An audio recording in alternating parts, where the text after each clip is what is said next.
Firman Tuhan, urapi hambamu yang tidak ada apa-apanya. Di dalam nama Tuhan Yesus, yang siap dengar firman Tuhan, katakan bersama, amin, amin. Silakan duduk Bapak Ibu, shalom. Apa kabarnya hari ini? Walaupun ada masalah? Haleluya. Iya, tema dari firman Tuhan ya yang diberi bulan ini adalah perjumpaan dengan Yesus, mengubahkan hidup dan cara pandang kita. Amin saudara. Ya, semakin kita mengenal Tuhan, berjumpa dengan Tuhan, maka hidup kita semakin diubahkan. Hari ini saya pengen kita belajar sama-sama. Kita buka langsung dari Injil Yohanes pasal yang keempat. Injil Yohanes pasal yang keempat, perjumpaan Tuhan Yesus dengan perempuan Samaria. Yang Injil Yohanes 4 ayat yang pertama, di sana firman Tuhan berkata demikian. Baca 1, 2, 3. Ketika Tuhan Yesus mengetahui bahwa orang-orang Farisi telah mendengar bahwa ia memperoleh dan membaptis murid lebih banyak daripada Yohanes, meskipun Yesus sendiri tidak membaptis melainkan murid-muridnya, ia pun meninggalkan Yudea dan kembali lagi ke Galilea. Ia harus melintasi daerah Samaria, maka sampailah ia ke sebuah kota di Samaria yang bernama Sikar, dekat tanah yang diberikan Yakub dahulu kepada anaknya Yusuf. Ayat 6. Di situ terdapat sumur Yakub. Yesus sangat letih oleh perjalanan, karena itu ia duduk di pinggir sumur itu. Hari kira-kira pukul 12 ya. Maka datanglah seorang perempuan Samaria hendak menimba air. Kata Yesus kepadanya, "Berilah aku minum." Sebab murid-muridnya telah pergi ke kota membeli makanan.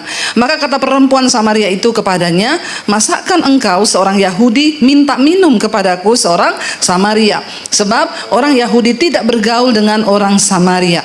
Jawab Yesus kepadanya, "Jikalau engkau tahu tentang karunia Allah dan siapakah dia yang berkata kepadamu, 'Berilah aku minum,' niscaya engkau telah meminta kepadanya dan ia telah memberikan kepadamu air hidup." Ayat 11, kata perempuan itu kepadanya, "Tuhan, engkau tidak punya timba dan sumur ini amat dalam. Dari mana engkau memperoleh air hidup itu? Adakah engkau lebih besar daripada bapa kami Yakub yang telah memberikan sumur ini kepada kami dan yang telah minum sendiri dari dalamnya, ia serta anak-anaknya dan ternaknya?" Jawab Yesus kepadanya, "Barang siapa minum air ini, ia akan haus lagi. Tetapi barang siapa minum air yang akan kuberikan kepadanya, ia tidak akan haus untuk selama-lamanya. Sebaliknya, air yang akan kuberikan kepadanya akan menjadi mata air dari dalam dirinya, yang terus-menerus memancar sampai kepada hidup yang kekal." Kata perempuan itu kepadanya, "Tuhan, berikanlah aku air itu, supaya aku tidak haus dan tidak usah datang lagi ke sini untuk menimba air." Kata Yesus kepadanya apa? "Pergilah, panggillah suamimu dan datanglah ke sini." Kata perempuan itu, "Aku tidak mempunyai suami." Kata Yesus kepadanya, "Tepat katamu bahwa engkau tidak mempunyai suami, sebab engkau sudah mempunyai 5 dan yang sekarang ada padamu bukanlah suamimu. Dalam hal ini engkau berkata benar." Sampai di situ dulu Bapak Ibu. Yesus ketika akan kembali ke Galilea, dia berjumpa dengan seorang perempuan Samaria di satu sumur. Alkitab mencatat pada waktu itu jam 12 siang Yesus mampir di sumur itu. Alkitab selalu memberitahu waktu saudara, karena ada penjelasan di dalamnya. Tadi kita sudah belajar tadi pagi tentang siapa? Nikodemus. Nikodemus menjumpai Yesus pada malam hari. Kenapa malam? Karena dia takut ketahuan, karena dia seorang guru agama Yahudi. Kalau ini dikatakan jam 12 siang Yesus mampir di sumur itu. Kenapa jam 12? Bapak Ibu, dulu orang kalau ambil air semua di sumur. Ada di sini yang pernah mengalami ambil air di sumur? Siapa angkat tangan? Ketahuan angkatannya ya. Berarti sudah tua. Saya juga dulu begitu. Nah, sumur itu biasanya ramai jam berapa? Ya, pagi itu kan, ibu-ibu apalagi toh, anak-anak baru bangun, mau mandi, mau masak. Sumur biasa ramai pagi dan sore. Siang itu biasanya sepi. Ketika Yesus datang ke sumur itu jam 12 siang, dan ingat, tidak ada perkara yang kebetulan. Yesus datang di sana karena dia tahu ada seorang yang mau datang. Dan itu seorang wanita. Sekarang kita tahu kenapa wanita ini datang jam 12 siang. Karena waktu sumur sudah sepi. Kenapa dia tidak mau ketemu orang? Dia sengaja datang waktu sumur sepi. Karena ternyata Yesus bilang, "Panggil suamimu." Lalu dia bilang, "Aku tidak punya suami." Dan Tuhan Yesus bilang, "Ya benar, kamu tidak punya suami. Karena kamu sudah 5 kali menikah. Dan sekarang kamu tinggal dengan laki-laki yang bukan, alias lagi kumpul kebo." Karena yang biasa kumpul-kumpul itu hanya kebo. Tidak nikah tapi kumpul, namanya kebo. Orang kalau kumpul-kumpul nggak nikah disebut kumpul walaupun dia orang. Kelakuannya kayak saudara. Bayangkan 5 kali menikah. Wow, pecahkan rekor nggak? Iya ya. Orang biasanya gagal menikah 1-2 kali lah ya. 1 kali nikah lagi oke. 2 ada juga karena mati. Ya, suami yang pertama mati, jadi janda kawin lagi, nggak apa-apa. Ya, tapi ini 5 kali. Dan sekarang lagi kumpul kebo. Ya, ini wanita luar biasa saudara. Dia menikah dengan laki-laki yang pertama. Ada kehausan dalam dirinya yang tidak terpenuhi. Dia kawin dengan laki-laki pertama. Ternyata apa yang dia cari dia tidak dapatkan. Dan akhirnya dia berpisah dengan suami yang pertama. Dia nikah lagi yang kedua. Dengan harapan apa yang ada dalam dirinya bisa dia dapatkan dari suami yang kedua. Ada kehausan dalam dirinya. Lalu ternyata dia tidak dapat. Dia menikah lagi yang ketiga. Dia mencari sesuatu, ya mungkin perhatian, kasih sayang, ya dia berpikir mungkin kalau dia nikah sama laki-laki ini dia akan mendapat perhatian, kasih sayang. Makanya saya selalu bilang kalau ada saya konseling pranikah, ya saya bilang kamu jangan pernah bermimpi menikah untuk bahagia. Amin. Ya, kalau ditanya orang kenapa mau nikah, mau bahagia. Saya bilang jangan pernah bermimpi menikah untuk bahagia. Ya, karena bahagia itu berat. Bahagianya kita dengan bahagianya firman Tuhan itu berbeda. Ya, kalau bahagianya kita itu dapat suami kayak di film-film Korea, tuh, ya, apa yang kita mau dia kasih, ya. Selain donatur dilarang ngatur. Ya, nikah sama laki-laki yang punya duit. Ya, makanya katanya nggak apa-apa lah, yang penting punya duit. Saya nangis di New York, ya toh. Saya galau di Swiss. Ya, saya sakit hati di Paris, ya naik Mercy nangisnya di atas Mercy. Ngapain mau begitu? Mending gak usah nikah. Wanita ini menikah dengan sebuah tujuan, dia akan bahagia. Apa yang ada di hatinya, kerinduannya, kehausannya dia bisa dapatkan di suaminya. Ternyata ketika dia menikah, zong. Ya, ternyata ya zong ternyata. Ya, tidak dapat apa-apa. Makanya ada istri yang bilang begini sama suaminya, kamu itu kenapa kamu tidak bilang dari dulu kalau kamu nggak punya apa-apa, kalau kamu nggak punya uang, setelah menikah saya baru tahu. Suaminya bilang, dari dulu kan saya sudah bilang, hanya kau hartaku satu-satunya. Malah kau jawab so sweet. Pret. Ya, makanya hati-hati wanita-wanita kalau ada laki-laki yang bilang, kaulah hartaku satu-satunya, cepat tinggalin aja. Ya, yang muda-muda nih kalau mau nikah lihat dulu. Ya, karena token listrik itu bunyinya bukan lagu dangdut. Ya, kalau sudah bunyi itu bikin jantung deg-degan ya. Kalau mau masuk jalan tol lihat itu tulisannya gede. Penyebab kemacetan ada saldo kurang. Ya, jadi jangan menikah kalau saldonya kurang. Ya, karena pernikahan itu dibangun ya. Dan kalau engkau berharap punya kebahagiaan tidak sesuai firman Tuhan, maka engkau akan kecewa. Ya, Alkitab berkata, berbahagia kamu jika engkau jatuh dalam berbagai-bagai pencobaan. Karena kau tahu bahwa ujian terhadap imanmu mendatangkan ketekunan. Dan apabila ketekunan itu sudah matang, dia akan menghasilkan buah. Jadi konsep bahagia kita dengan konsep bahagia firman Tuhan itu berbeda. Kalau bahagianya kita nggak ada masalah tuh. Menikah nggak ada masalah, dapat suami yang nurut, disuruh gini enggak, disuruh gitu enggak, disuruh ini enggak. Ya, saya itu ada orang saya tanya, kenapa kamu belum nikah? Saya tuh kepengen laki-laki bu yang yang nurut sama saya, yang tidak merokok, yang ya tidak pelit, yang tidak pemarah, tidak kasar, tidak cuek. Saya bilang tidak ada. Makanya dia nggak nikah karena memang tidak ada. Ya, pernikahan itu pembentukan. Ya, kita dibentuk dengan suami kita. Makanya saya bilang menikah itu bunuh diri. Menikah itu bunuh diri. 1 tambah 1 sama dengan 1 tuh Tuhan Yesus bilang. Ya, kau bukan lagi 2 tapi ya, kenapa jadi 1? Separuhnya saya mati, separuh suami saya mati. Kalau nggak ada yang mau mati ya tetap 2. Makanya ribut terus toh. Tapi kalau separuh mati itu kan berarti bunuh diri, bunuh keegoisan, bunuh kebencian, bunuh keakuan, bunuh harga diri. Kadang kan kita ya kepengen ya saya nggak mau kayak gitu ya, dia juga harus menghormati saya. Saya juga begini. Sampai ada seorang pria tuh dia menikah dengan robot di Jepang. Ditanya, bapak kenapa nikah sama robot? Saya sudah 3 kali menikah dan gagal terus. Saya kecewa dengan perempuan. Saya nikah sama robot ini, saya bahagia. Dia tidak cerewet, nggak tukang minta duit katanya. Ya, robot ini tidak macam-macam. Saya bilang belum aja ya, lagi pelukan terus konslet, kesetrum kau mati malah. Ya, jadi bapak ibu, wanita ini 5 kali bersuami. Ya, makanya dia malu datang ke sumur pagi-pagi. Kalau datang pagi-pagi, itu mulut netizen setajam silet. Datang, ya, dimanapun, mau di Israel, mau di Indonesia sama. Ya, yang namanya mulut netizen itu sama. Jadi dia malu, dia menghindar, apalagi zaman dulu. Ya, itu adalah aib yang begitu orang cerai aja sudah aib, saudara. Apalagi ini 5 kali. Dan sekarang dia lagi kumpul kebo. Bagaimana dia mau ngomong nanti kalau orang tanya? Makanya dia datang jam 12 siang. Hidupnya tertekan, penuh masalah. Saya yakin, ya, makanya ketika Yesus minta air sama dia, agak-agak judes toh. Dia bilang apa? Ya, kamu kan orang Yahudi, kenapa minta air sama orang Samaria?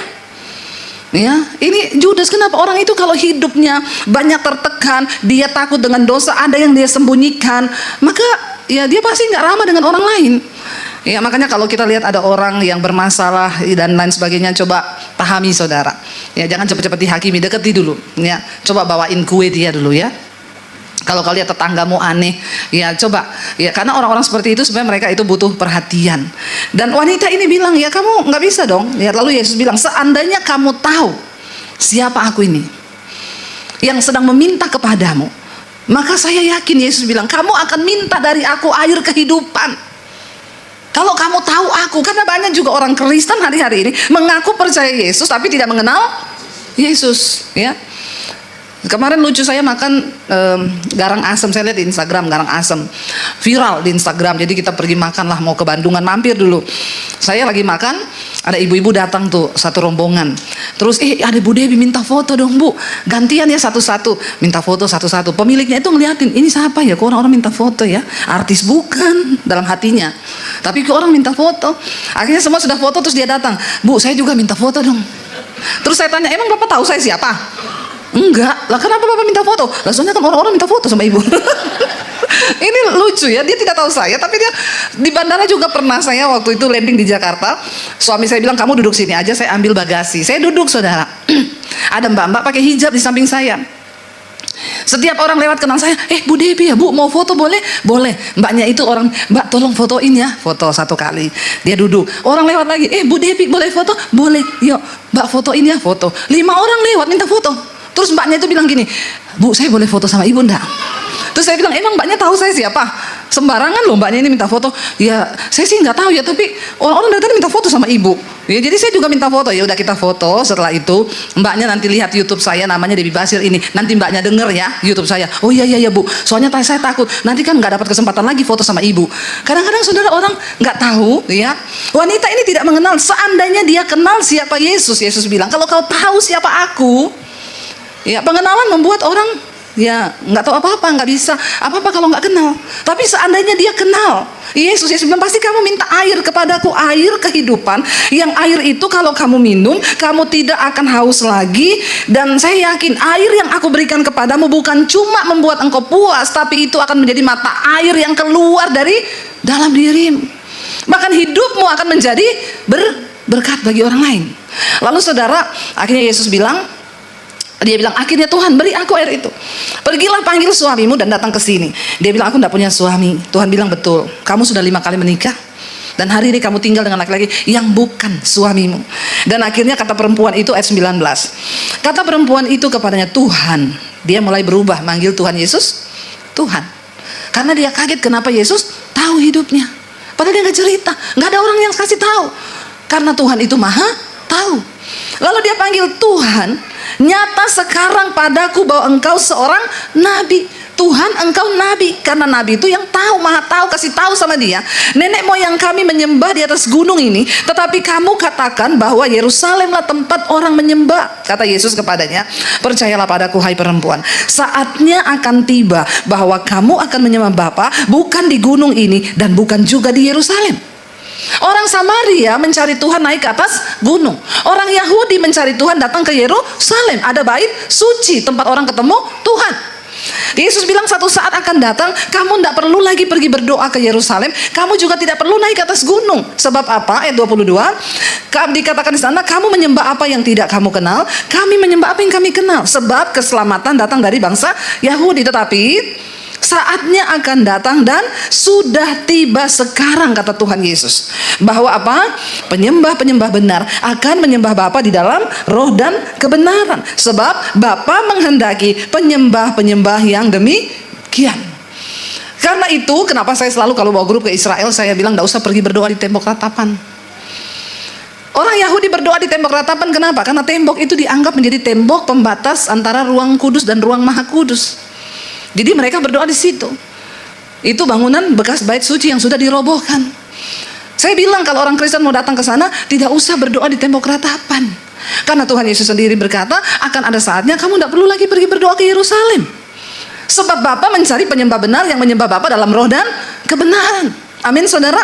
Dan Allah itu roh. Barang siapa menyembah dia, harus menyembahnya dalam roh dan kebenaran. Jawab perempuan itu kepadanya, aku tahu bahwa Mesias akan datang, yang disebut juga Kristus. Apabila ia datang, ia akan memberitakan segala sesuatu kepada kami. Kata Yesus kepadanya, akulah dia yang sedang berkata-kata dengan engkau. Wow, wanita ini mengalami perjumpaan pribadi dengan Tuhan Sang Mesias itu. Dan setiap orang yang mengalami perjumpaan pribadi dengan Tuhan, hidupnya pasti berubah, nasibnya pasti berubah. Nah, kalau ada orang Kristen puluhan tahun tapi hidupnya nggak berubah, nasibnya nggak berubah, saya curiga kau belum ketemu Tuhan Yesus. Terus ketemu siapa? Syaiton. Masa orang Kristen hidupnya nggak berubah? Merokok tetap merokok, bersinah tetap bersinah, pelit tetap pelit, nggak usah angkat-angkat. Ya, makanya hidupmu nggak berubah. Tidak ada buah yang engkau hasilkan. Dia mengalami perjumpaan pribadi dengan Tuhan. Ayat 27 dikatakan, pada waktu itu datanglah murid-muridnya dan mereka heran bahwa ia sedang bercakap-cakap dengan seorang perempuan. Tetapi tidak ada seorang pun yang berkata, apa yang engkau kehendaki atau apa yang engkau percakapkan dengan dia. Ayat 28 baca bersama. Maka perempuan itu meninggalkan tempayannya di situ, lalu pergi kemana? Pergi kemana? Ke kota, dan berkata kepada orang-orang yang ada di situ, mari lihat di sana ada seorang yang mengatakan padaku segala sesuatu yang telah kuperbuat. Mungkinkah dia Kristus itu? Maka mereka pun pergi keluar kota lalu datang kepada Yesus. Wanita ini yang tadinya datang di sumur jam 12 siang karena dia nggak mau ketemu orang, tapi ketika ketemu dengan Tuhan Yesus, dia lari pergi ke kota. Dia nggak peduli lagi dengan masa lalunya. Dia nggak peduli lagi dengan aib yang mungkin hari itu menjadi aib. Dia tinggalkan kehidupan lamanya dan dia pergi memberitakan dan menceritakan siapa Tuhan Yesus. Wanita ini tercatat namanya sebagai penginjil pertama yang pergi untuk memberitakan tentang Tuhan Yesus. Bapak Ibu, ketika seseorang berjumpa dengan Tuhan Yesus, dia mengalami kedahsyatan Tuhan, dia mengalami kuasa Tuhan, dia tahu apa yang apa yang Yesus katakan kepadanya. Kenapa Yesus tahu semua tentang aku? Dia ini Tuhan. Lalu itu tidak akan membuat dia itu berdiam diri, mulutnya tidak bisa dia tahan. Dia harus menceritakan siapa Tuhan Yesus. Setiap kita terpanggil untuk menjadi penginjil-penginjil di akhir zaman. Kau ketemu siapapun, ceritakan tentang Tuhan Yesus. Karena itu kita perlu mengalami perjumpaan pribadi dengan Tuhan. Dan itu yang menjadi alasan untuk kau cerita tentang Yesus. Kalau kita nggak pernah ketemu pribadi dengan Tuhan, apa yang mau kita ceritakan? Ya, ditanya, kamu kenal Tuhan Yesus? Ya tahu sih ya. Siapa Yesus? Ya Tuhan toh. Tuhan siapa ya? Tuhan, Tuhannya orang Kristen. Kamu pernah mengalami dia? Ya apa ya? Bapak Ibu berdoa mulai hari ini, Tuhan aku mau pengen punya pengalaman pribadi ketemu Tuhan, supaya aku bisa menceritakan kedahsyatan Tuhan. Alami Tuhan setiap hari dalam hidup kita. Saya itu kemarin pelayanan di Balikpapan, saudara. Waktu pelayanan di Balikpapan, udah mau khotbah KKR hari Senin itu jam 6. Anak saya kirim foto, kirim video, mam, rumah banjir di depan jalan. Lalu saya bilang, ya kenapa bisa tiba-tiba banjir? Kok bisa air itu kamu nggak tahu? Mobil nggak sempat dikeluarin, semua di garasi. Bagaimana kalau kena air? Kenapa mendadak kamu nggak lihat dari pertama? Nggak tahu, karena tiba-tiba air itu datang. Dan ternyata ketika suami saya lihat di grup, oh ada tanggul yang jebol. Makanya air dalam waktu berapa menit itu langsung penuh di perumahan. Bahkan di depan rumah kami, anak saya syuting, itu mobil sudah separuh terendam. Rumah saya garasinya itu agak tinggi saudara. Jadi waktu anak saya kirim video jam 6 itu belum naik di garasi, itu air masih di jalan. Ya, tiba-tiba jam 6:30 mau mendekati saya mau ibadah, mau khotbah, anak saya kirim sudah naik ke garasi, sudah di ban mobil. Dan dia bilang gini, mami tahu saya pantau 1 menit 30 cm air naik. 1 menit 30 cm. Saya membayangkan saya ini mau khotbah 2 jam, saya mau ibadah 2 jam. Kalau 1 menit 30 cm, 2 jam seberapa saudara? Kelep sudah. Jadi saya ini mau khotbah, hatinya deg-degan. Saya bayangkan, aduh itu mobil-mobil kerendam air. Bagaimana kalau masuk rumah? Aduh bayangkan itu karpet, sofa basah semua, udah berkecamuk di otak saya. Tapi tiba-tiba saya bilang dalam nama Tuhan Yesus, Tuhan saya mau khotbah, saya tidak mau ada sesuatu yang mengganggu hati saya. Tuhan, aku percaya Engkau berkuasa, Engkau sanggup. Kalau Engkau mau hentikan air itu bisa berhenti dalam nama Tuhan Yesus. Tapi kalaupun tidak, lalu mobil saya kerendam, rumah kerendam, itu kedaulatanmu, itu hanya harta dunia yang dititipi Tuhan. Engkau tetap baik, Engkau dahsyat, Engkau luar biasa. Apapun keadaannya tidak akan merubah kedahsyatan Tuhan bagi saya. Saya bilang begitu. Lalu saya bilang sama suami, tutup handphonenya, kita ibadah. Nggak usah lihat dulu perkembangan. Saya sudah siap 2 jam. 1 menit 30 cm. Karena itu jebol. Kalau jebol nggak bisa ditahan. Kalau dari hujan kan pelan-pelan. Tapi jebol itu udah nggak ada harapan. Kami ibadah, ya saya berusaha. Iblis ngomong, mobil kendam dalam nama Yesus setan. Ya kita ini memang harus berperang terus saudara. Akhirnya ibadah selesai ternyata 2,5 jam. 2,5 jam masuk ke ruang pembicara, saya baru buka HP. Saya lihat di grup, nggak ada anak saya foto. Lalu saya tanya, Ji gimana? Dari tadi airnya berhenti di situ, Mam. Nggak masuk rumah. Ya, sudah tinggal berapa senti itu mau masuk rumah, tapi berhenti di situ. Mobil kerendam nggak cuma sampai di knalpot ujung. Waduh, puji Tuhan. Saudara, setiap pengalaman pribadi yang kita alami bersama dengan Tuhan itu bisa menjadi sarana untuk kita bersaksi. Semua orang harus mengalami Tuhan dalam hidupnya, dalam perkara kecil apapun yang kita alami, dalam sakit, dalam apapun, kita harus cerita tentang Tuhan. Ya, kita harus berperkara dengan Tuhan supaya itu menjadi kesaksian yang akan menambah iman orang lain ketika kita cerita tentang kedahsyatan Tuhan. Makanya setiap kita harus mengalami Tuhan. Wanita ini yang tadinya dia malu, nggak mau ketemu orang, tiba-tiba dia ketemu Tuhan Yesus. Dia lari bahkan pergi sampai keluar kota. Dia pergi ke kota, dia cerita, hey aku ketemu dia Mesias. Dia tahu loh apa yang aku perbuat. Dia tahu suamiku 5. Dia tahu sekarang aku kumpul kebo. Dia cerita semua tentang aku. Dan dia Mesias, dia Tuhan. Ada sesuatu yang menggetarkan hati waktu kita ketemu Tuhan. Dan itu memaksa kita untuk cerita kedahsyatan Tuhan. Amin saudara. Maka kita bilang, Tuhan saya pengen cerita tentang Engkau. Perjumpaan pribadi dengan Tuhan itu mengubahkan hidup kita. Ya harusnya saudara. Sehingga kita yang gak bisa apa-apa. Nikodemus tadi pagi, kalau Nikodemus dia dari orang berpendidikan, dia orang Farisi, bahkan dia seorang pemimpin agama Yahudi, anggota Sanherib yang hanya 70 orang. Dari orang terkaya dipilih orang-orang yang pintar. Salah satunya Nikodemus. Tetapi ternyata ketemu Tuhan juga. Tuhan bilang, kamu pintar secara logika manusia, tapi kamu tidak mengerti hal-hal tentang kerajaan Allah. Ketemu Tuhan Yesus dibukakan. Nikodemus tadi pagi saya sampaikan, orang yang tadinya ketemu Tuhan malam-malam karena dia takut ketahuan teman-temannya yang orang Farisi. Dia bisa digantung juga disalib karena pada waktu Yesus dianggap ya penghujat, Yesus dianggap sesat. Tetapi ketika Nikodemus ketemu Tuhan, seolah-olah tidak terjadi apa-apa. Dia pulang malam itu. Dan Alkitab nggak pernah cerita lagi Nikodemus dibaptis atau percaya Yesus, tidak. Tetapi ketika Yesus mau ditangkap, Nikodemus maju membela Yesus. Dia mulai berani menyatakan imannya. Bahkan ketika Yesus mati di kayu salib, ketika semua orang bersembunyi, murid-murid pergi lari tunggang langgang. Petrus yang kebanyakan ngomong, yang pada waktu itu ngomong, kalau ada yang tangkap kamu Tuhan, aku maju duluan. Aku duluan, hadapi dulu aku, langkahi mayatku kalau ada orang yang mau apa-apakan kamu. Padahal baru ditanya, kamu kenal dia? Enggak kenal. 3 kali, lalu ayam berkokok. Petrus menyangkal Yesus. Tapi Nikodemus yang hanya diam, tidak ngomong, waktu Yesus mati, dia dan Yusuf Arimatea pergi menghadap kepada Pilatus untuk meminta mayat Yesus diturunkan.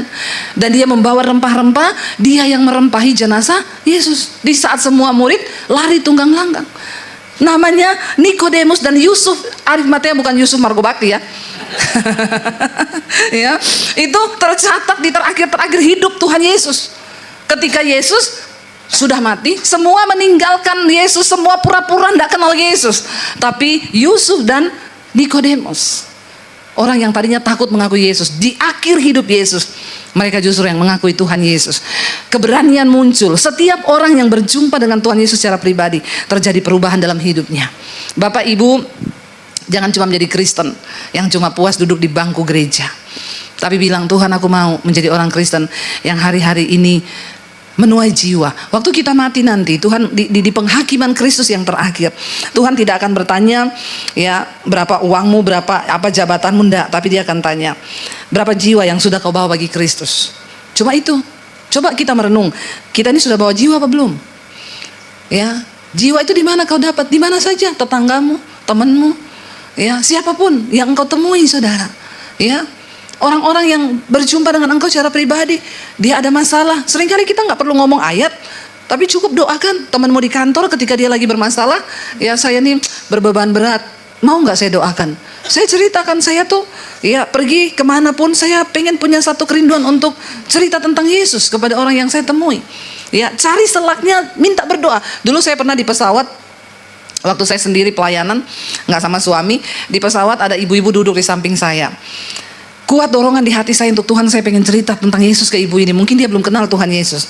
Lalu saya masuk dengan, saya tawari dia permen. Bu, mau permen nggak, Bu? Oh iya, terima kasih ya, terima kasih. Ya, lalu dia tanya, kerja di mana mbaknya? Saya bilang, saya, coba ibu tebak saya kerja di mana? Oh, sekretaris ya. Oh, puji Tuhan ya, ada tampang-tampang sekretaris. Ya, saya bilang saya itu kerja di perumahan. Perumahan apa? Ya, perumahan elit, lebih daripada perumahan mewah di bumi. Oh, di mana tempatnya? Di sorga. Ya, karena di sana banyak tapi penghuninya masih sedikit. Jadi saya ini agentnya, Bu, yang nyari-nyari orang untuk bisa dapat kafling di sana, men. Saudara sudah punya kafling di sana? Sudah punya? Berarti siap berangkat ya? Kita semua harus punya rumah di sorga, ya. Lalu saudara, saya pertama cerita sama dia. Dia itu, saya tanya, ibu dari mana? Oh, saya dari ini, Bu. Saya itu ketemu anak saya. Anak saya itu pengusaha orang kaya. Ya, oh dia pengusaha minyak gini-gini. Oh, licin ya, Bu, ya licin. Iya, licin memang, mainnya minyak. Terus saya ini kerjaannya itu setiap bulan lihat cucu di Paris, lihat cucu di Amerika, lihat cucu di Australia. Cucunya tersebar di bangsa-bangsa ya, Bu. Iya. Oh, berarti ibu bahagia banget ya? Iya, kalau bahagia sih gimana ya, Bu? Terus ibu ini ngapain ke sini? Itu dia, Bu, saya ini datang ke sini menghadiri sidang perceraian anak saya. Oh, yang main minyak itu? Iya, jadi mereka cerai, kasihan anak-anaknya. Lalu dia mulai curhat, nangis, saudara. Padahal tadi cerita mainnya ke New York, Inggris, ya, kemana, ke Paris. Ternyata hidupnya kosong ketika saya tanya. Iya, Bu, anak saya itu bercerai begini-begini karena berselingkuh, lalu gini. Lalu saya mulai pegang dia, saya mulai rangkul, Bu. Yang manusia butuhkan tuh kebahagiaan tuh dari Tuhan. Ibu harus membawa anak-anak untuk datang sama Tuhan. Ibu Kristen? Enggak, saya bukan orang Kristen. Ibu cari Tuhan ya. Karena lah ibu percayanya apa? Oh, kalau di agama saya mau tanya, ibu kalau mati kemana? Kalau di saya percaya, Bu, nanti kita mati ada reinkarnasi. Saya akan terlahir kembali. Jadi apa? Ya sesuai amal saya. Berarti ada kemungkinan ibu jadi kecoa. Bayangkan kalau orang banyak dosa terus hidup lagi jadi kecoa. Bahaya lu, Bu, kalau jadi kecoa. Orang kalau ketemu kecoa semua pengen bunuh. Ya, kalau tercipta lagi jadi anjing yang lucu mungkin bahagia ya. Diuyel-uyel, tidur di tempat enak. Tapi kalau jadi kecoa. Lalu saya bilang sama dia, Ibu, ya, manusia itu ya terlahir hanya satu kali dan dia mati hanya satu kali. Kalau di agama kami, Bu, percaya, saya mulai cerita tentang Injil. Ya, setelah manusia mati itu ya dia ke surga atau ke neraka aja. Lalu saya bersaksi bagaimana perjumpaan saya pribadi dengan Tuhan. Dia mulai nangis, mulai neteskan air mata. Lalu saya bilang, Ibu, saya mau berdoa buat Ibu, boleh? Boleh. Saya berdoa buat dia di atas pesawat. Lalu turun, dia bilang gini, Bu, di dekat rumah saya itu ada gereja. Saya janji, saya pulang dari sini nanti hari Minggu saya mau datang ke gereja. Iya, Bu, karena kebahagiaan hanya ada dalam Tuhan Yesus. Iya, saya akan datang ke gereja, saya mau cari Tuhan. Bapak Ibu, ya, satu kebanggaan dan kebahagiaan ketika kita ketemu Yesus nanti. Engkau membawa persembahan yang terbaik, yaitu jiwa-jiwa. Ketemu cerita tentang Tuhan, mau siapa aja cerita. Tapi kita harus punya kisah bersama dengan Tuhan Yesus supaya kita bisa cerita tentang Tuhan. Jangan jadi Kristen katanya. Ya, terus kamu kenal Yesus nggak? Ya katanya sih, ya Tuhan Yesus itu bangkit. Terus kamu pernah mengalami? Ya katanya sih. Ya, saya naik taksi di Jakarta, sopir taksinya bilang, Ibu Cina ya? Saya bilang, emang saya ada tampang Cina ya, Pak? Bapak nggak boleh lo ngomong kayak gitu. Berarti kalau ibu Cina, ibu Kristen ya? Makan babi ya? Babi itu harum. Bukan haram, harum. Ya, babi itu haram kalau masih hidup, no? Haram. Makanya kita sering dengar orang bilang, itu ya malas kayak babi. Makannya banyak kayak babi. Tukang kawin kayak babi. Anaknya banyak kayak babi. Semua yang kalau masih hidup babi itu jelek. Tapi kalau sudah mati, itu sate babi harum. Baunya enak ya, sampai orang terguncang imannya karena aromanya, saudara. Ya, jadi ya saya ditanya sama bapak itu, oh jadi ibu tuh Kristen, ibu tuh gini Pak, nggak boleh bilang begitu. Ya kalau ibu Kristen berarti Tuhannya ibu mati dong. Masa Tuhan jadi manusia? Ya saya tanya aja, bapak percaya nggak kalau Tuhan bisa jadi apa aja? Pak, menurut bapak Tuhan bisa nggak jadi apa aja? Bisa. Berarti Tuhan bisa nggak jadi manusia? Dia diam. Terus bisa nggak Pak? Ya bisa. Nah tadi Bapak bingung kenapa Tuhan jadi manusia. Tetapi Bapak bilang bisa kan Tuhan jadi manusia. Lalu saya mulai jelaskan. Dari awal penciptaan manusia jatuh dalam dosa. Tuhan pengen kasih tahu jalan yang benar. Jadi jalan satu-satunya saya tarik dari perjanjian di taksi nih. Ya udah mau sampai dia bilang bagaimana? Ya Bu sudah mau sampai kita ya. Padahal ini serius ya pembahasan kita ya. Iya saudara. Makanya kita harus Alkitab bilang alami Tuhan supaya kau bisa cerita tentang Tuhan. Setidaknya orang Kristen harus baca Alkitab. Supaya tahu. Siapa yang baca Alkitab tiap hari? Dapat sepeda loh di bawah. Sepedanya siapa enggak tahu, ambil aja itu. Ya. Kita harus baca Alkitab supaya kita mengerti bagaimana kita jadi orang Kristen tapi tidak pernah baca Alkitab. Alkitab jadikan obat tidur. Baca Alkitab enggak? Baca Bu. Ya, nek ora iso turu. Ngoco Alkitab nih pas ora iso turu hai. Soalnya nek baca Alkitab itu baru 5 menit langsung mantuk.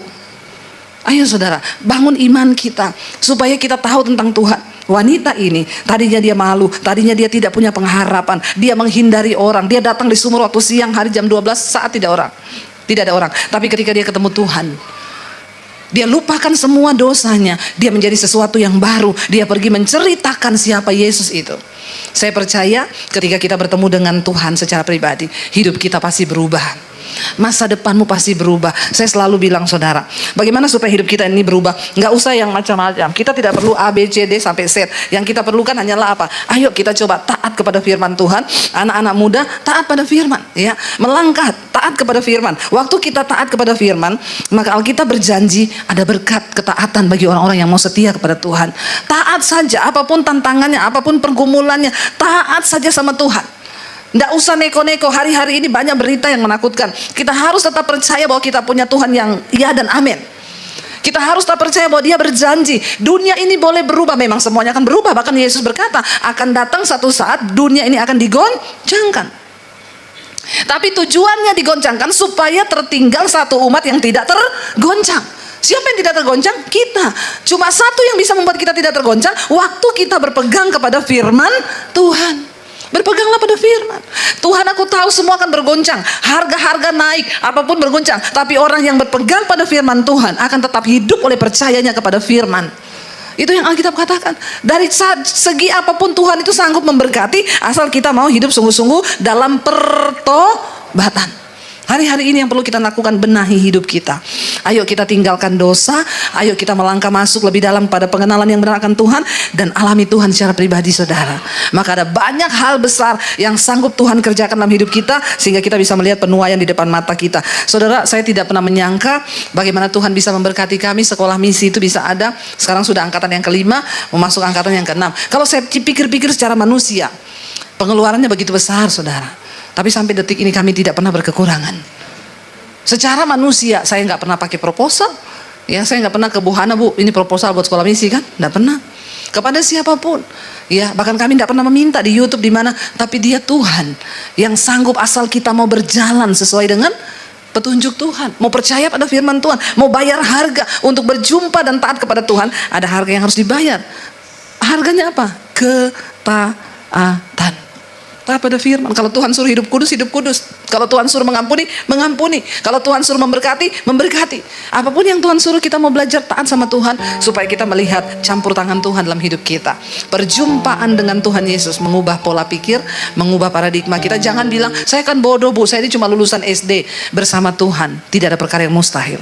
Waktu engkau punya firman, engkau punya hikmat Tuhan yang luar biasa. Saya berdoa kita semua mengalami Tuhan yang muda-muda, ya. Jangan berkecil hati, sebab Tuhan bisa pakai kita siapa saja. Ada hikmat baru, ada ide-ide kreatif yang baru yang Tuhan mau kasih buat kita, asal kita mau sungguh-sungguh percaya dan berharap. Di sekolah misi saya ada satu anak, dia dari Sulawesi. Dia masuk ke sekolah, saudara. Waktu mau selesai, anak ini kita mau pulangkan dia ke Sulawesi. Dia bilang, kalau saya pulang saya lebih baik bunuh diri, saya nggak mau pulang. Tapi dia ini karena dulu dia pernah punya aplikasi, dia pernah bikin animasi, lalu YouTube-nya itu booming dan dia sudah dapat duit. Dia bisa ngasih mamahnya uang, tiba-tiba di tengah jalan dihack, ya, channelnya itu dihack dan tiba-tiba hilang semua pengikutnya dan dia balik nggak punya uang. Dia stres, depresi di situ. Dia nggak bisa kasih duit, mamahnya merasa dia anak yang gagal, dia ditolak sama keluarganya, dianggap begini-begini, ya. Dan memang sulit bagi kita waktu itu karena ini anak nggak bisa bangun pagi, ya. Dia tuh tidur nanti, dia tuh kayaknya tertukar benuanya. Dia harusnya hidup di benua Amerika sana, yang kalau di sana siang kita malam, di sini malam dia siang. Orang bangun dia tidur, orang tidur dia bangun. Karena dia dulu sudah frustasi, dia main game sampai tengah malam. Saya bilang sama suami saya, iya, orang begini kita tahan buat apa ya? Bikin kita pusing dan sakit kepala. Tapi dia punya satu kelebihan, dia bisa bikin animasi. Lalu suami saya bilang, ini kita kasih dia kesempatan lah, daripada dia pulang dia bunuh diri. Dia udah bilang, saya pulang saya bunuh diri. Dia tertutup, sangat introvert, nggak mau ketemu orang. Bahkan kalau keluar itu kepalanya ditutup pakai topi yang itu kayak setan-setan itu. Dia nggak mau ketemu orang, dia nggak mau dilihat orang. Lalu suami saya bilang, kasih dia kesempatan, ya sudah. Dan akhirnya suami saya bilang, ya udah, kita kalau gitu kita akan bikin mesbah doa kids. Kamu bisa nggak bikin kartunnya, cerita tentang Daud, cerita tentang ini? Bisa pak. Kita kasih dia kepercayaan. Suami saya mulai bangun jati dirinya. Ayo kamu bangkit lagi, jangan terpuruk, jangan mau bunuh diri, kamu punya harapan hidup gini-gini. Akhirnya dia mulai berkarya. Sekarang kalau ketemu udah nggak tutup muka, ya, dia sudah berkarya. Makanya ada mesbah doa kids, itu hasilnya dia, saudara. Ya, saya bilang kamu harus ketemu Tuhan. Kalau kamu ketemu Tuhan, hidupmu pasti berubah. Sekarang dia berubah, ya, nggak jadi pulang. Dan bayangkan orang yang tadinya mau bunuh diri karena dia sudah ditolak sama keluarga. Waktu dia ketemu Tuhan, dia bisa menghasilkan sesuatu yang luar biasa, ya, asal kita mau ketemu dengan Tuhan. Saya percaya setiap kita pun berlaku itu, Tuhan gak pernah lihat masa lalu kita, Tuhan gak pernah lihat dosa kita. Perempuan yang berdosa pun bisa dipakai Tuhan sebagai penginjil yang luar biasa, memenangkan banyak jiwa. Demikian juga kita. Saya undang para imam musik maju ke depan. Bapak Ibu, kita tidak punya cukup banyak waktu di hari-hari ini untuk bermain-main dengan iman kita. Mari kita serius dengan Tuhan, alami Tuhan secara pribadi. Perjumpaan pribadi dengan Tuhan akan mengubah hidupmu, masa depan, nasibmu, itu yang akan mengubahkan. Kita mau datang di hadapan Tuhan, kita mau bilang di hadapan Tuhan, kami mau buka hati Tuhan untuk jamahan-Mu. Bangkit berdiri bersama saudara. Katakan di hadapan Tuhan, ku buka hati untuk jamahan-Mu Tuhan.